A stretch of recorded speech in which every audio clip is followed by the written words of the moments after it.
नमस्कार, मी डॉक्टर अमोल पाटील. आपण यामध्ये जसं बघत आहात, की हा जो पूर्ण प्रोजेक्ट आहे, हा project Jain arrow tuber lab या नावाने आपण इथं हा प्रोजेक्ट एस्टॅब्लिश केलेला आहे. या प्रोजेक्टचा मुख्य उद्देश असा आहे, की शेतकऱ्यांना व्हायरस, बॅक्टेरिया फ्री बटाट्याचं बियाणे प्रोव्हाईड करणे, असा या मुख्य प्रोजेक्टचा उद्देश आहे.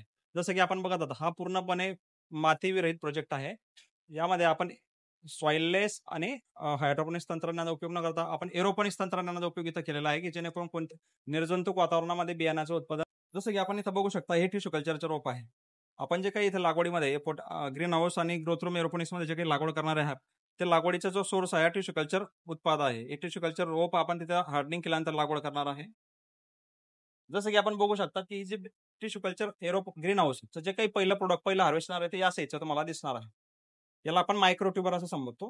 हे मायक्रो ट्यूबर आपण पुढच्या वर्षी सॉइललेस मीडियामध्ये लागवड करतो. सॉइललेस मीडियामध्ये लागवड करून आपण त्याचं या पद्धतीने नेक्स्ट इयरला हार्वेस्ट घेतो.